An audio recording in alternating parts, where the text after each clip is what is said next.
thought I was trying to make our project perfect. Instead, I accidentally started a corporate war. They called me a villain just because I dared to demand excellence. I'm in my mid-20s, and my entire career philosophy has always been simple. Be direct, be honest, and if something looks wrong, you point it out. That's how you make things better.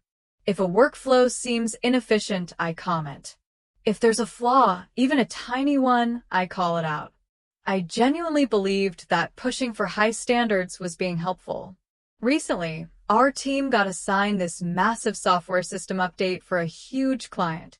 I'll be completely honest, I didn't have deep technical experience with this specific system, but I knew general architecture and I knew quality assurance. I was confident I could contribute by raising the bar and preventing future mistakes. I wasn't the team lead, but I took it upon myself to oversee things. Someone had to. I reviewed everyone's work. I asked people to justify decisions, pointed out theoretical failure points, and even suggested rewriting working code because I knew another structure would be better long-term. I was the gatekeeper. I was preventing disaster. One teammate was handling the main core portion of the update, and I criticized their approach constantly. I pushed them to redo parts multiple times because I was refining the final product. I knew I was right. When the update finally launched, it was a huge success. The client praised that core portion. Management praised it. Everyone congratulated the teammate who built it, and I felt a genuine sense of pride. I thought, see? It worked. So I walked over and said something along the lines of, "I'm glad my feedback helped you refine it." It turned out great. What I got back wasn't gratitude. It was a cold, public rejection.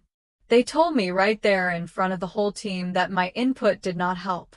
They said I caused delays by nitpicking things that were functional and stable, that I forced unnecessary rework because I wanted everything to align with my vision of how things should be.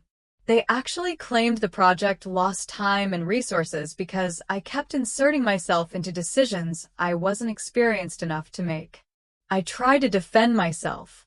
I said I was just maintaining high quality, preventing issues later. But then the other teammates joined in. They accused me of being overbearing. They said I acted like my way was the only correct way and that I was criticizing without contributing. They told me I shouldn't take credit for work I didn't build. It felt like they were all ganging up on me, like no one appreciated someone actually trying to care. They wanted mediocrity. They didn't understand what high standards are. I got pissed. I told them that if they couldn't handle criticism, maybe they weren't cut out for this field. That the project succeeded because I pushed the quality. Without someone like me keeping the standard, they'd all just do whatever was good enough. People rolled their eyes. Someone actually laughed. Someone else said, "I still don't get it. Whatever." I walked out. I took some time off because clearly no one appreciates actual constructive critique or leadership unless it's packaged with compliments. I knew I was right. They would fail without me, and that was on them. By the way, if you're still with me and can't believe how this is turning out, make sure to hit that subscribe button, because the unbelievable drama is only just getting started. After a couple of days, I couldn't just sit there and let people treat me like the bad guy. I was trying to help. So, I went to Human Resources and filed a formal complaint for a hostile work environment and professional undermining. I laid out how the entire team turned on me for giving constructive criticism. I expected HR to see that these people were trying to shut me down because they couldn't handle quality. They called a meeting. Finally, I thought someone is going to take this seriously. My boss was there. The HR manager was there. The tone was ice cold. I explained everything. How I contributed, how I identified weaknesses, how I shaped the final outcome. I detailed how I'd been isolated and disrespected after the launch. They nodded. They told me to go back to my desk. Then, for the rest of the day, they pulled in every single member of the team, one by one. I actually felt a little relieved. They are gathering evidence of hostile behavior against me. They're getting to the truth. I misread everything.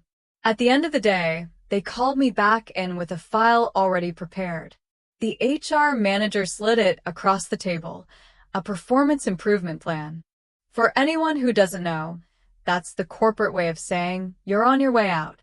They started questioning me specifically about the system's technical parts, the internal structures, the exact areas I had criticized the most. I admitted I knew the basics, not the internals, and that I was going off architectural logic. They pulled up my emails one after another and asked, "Can you demonstrate how this aligns with the actual system design?" I couldn't. The sections I was critiquing weren't even structured the way I had assumed. Then they dropped the real blow. None of my feedback was used. Not a single suggestion I made it into the final build. Everything that worked because the team built it their way. The improvements I kept referencing, they were never mine. They were always theirs. They showed contribution metrics. Everyone else had a relatively equal workload. Me? Under 5%. I was furious. I said the system must be flawed, that my contributions weren't being measured properly. But they just looked at me like I didn't get it. They told me plainly, my behavior delayed the project, cost time, cost resources, and contributed negatively to the team dynamic. I was removed from the project immediately, assigned to data entry tasks until further review. Data entry. I went from being the only person enforcing standards to being told to sit in a corner and type numbers. They don't see value when it's right in front of them. They would rather keep people who do the bare minimum than someone who actually demands better. The isolation was immediate. The team started acting weird, stopping conversations when I walked in, laughing softly, avoiding eye contact. They were threatened. They didn't want to acknowledge that I could still outperform them, even in a lesser role. I tried to explain to one of them that the project did benefit from my scrutiny, and they just didn't see it because they weren't used to higher-level thinking. They walked away mid-sentence. No respect. So, I shifted tactics.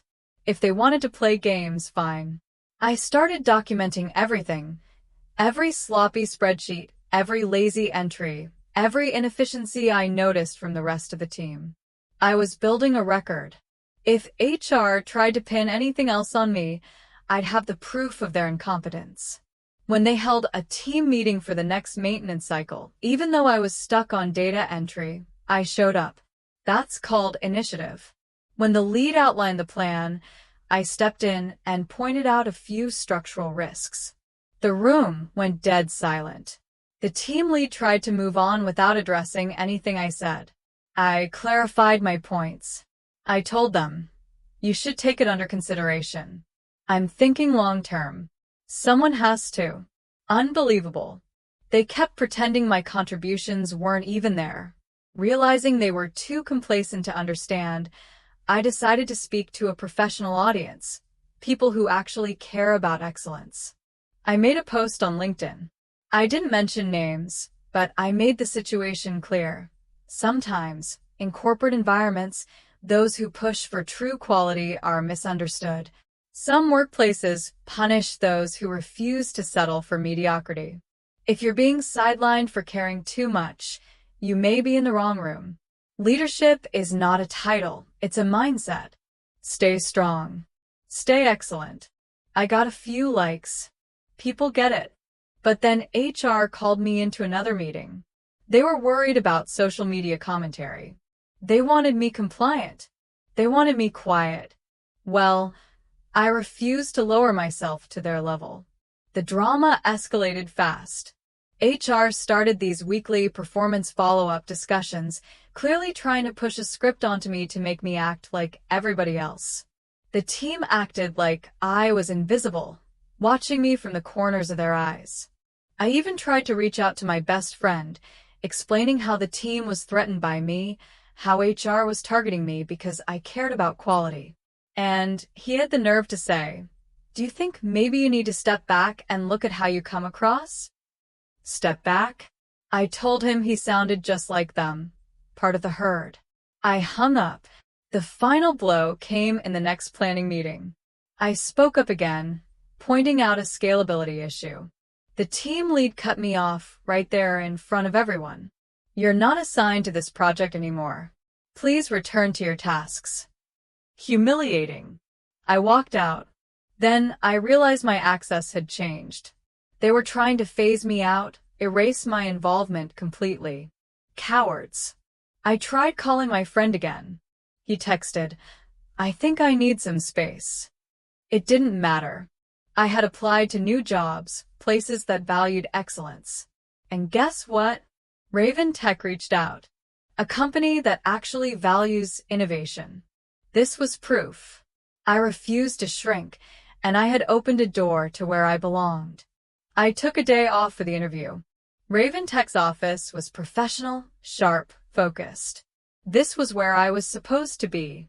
But the interview was a multi-panel setup, and they threw a technical programming assessment at me first. It was an outdated language. I didn't specialize in it. I focused on high-level conceptual planning, so I improvised. I wrote what I could. I figured they'd appreciate the methodology. Then came the panel. Samantha, sharp, no patience. She looked directly at me. "Why did you lie on your resume?" I said I didn't. She pointed to the programming test. "You listed proficiency in this language. You failed the assessment." Failed. Then she added, "Your responses to the collaboration questions were concerning. You described correcting and overriding teammates, not coordinating with them." I tried to explain that leadership means guiding people, ensuring standards. That sometimes you need to push for equality. But she didn't move. She didn't blink. Kim signaled me to stop. Then she said, "The interview is over. We'll contact you. Please do not contact us." It was the corporate version of, "You're done. Get out." I walked out quietly, holding everything in. The end came a month later. The formal review meeting wasn't a talk. It was an execution. They had papers already printed, timestamps, incident descriptions, and even the tiny data entry error highlighted like a crime. They didn't ask for clarification. They just told me I was being terminated. Hostile and disruptive behavior. Failure to collaborate. Security walked me out like I was a threat. I didn't get to go back to my desk. I didn't get to say goodbye.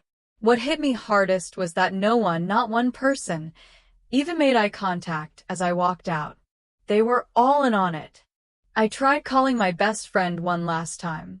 I told him how the team didn't want standards, how they got rid of the only person who cared. He just said, "Maybe you need to let this go before it gets worse." I nearly laughed. Let it go. I told him that people like him are the reason mediocrity rules everything. We haven't talked since. I was the one holding things together. I was the one who actually thought ahead. They got rid of the person who was trying to help them avoid failure. They want easy. They want comfortable. They can have their little projects. They can have their group lunches and fake smiles and pat each other on the back for being team players. But I know the truth. They pushed out the only one who actually gave a damn. And whether that hits them next month, next year, or 5 years from now, they'll see it. They'll remember me when it falls apart. So, tell me what you think. Honestly, have you ever been in a workplace where you felt like you were the only one who truly cared about quality? What did you do? Drop a comment below. I really want to know.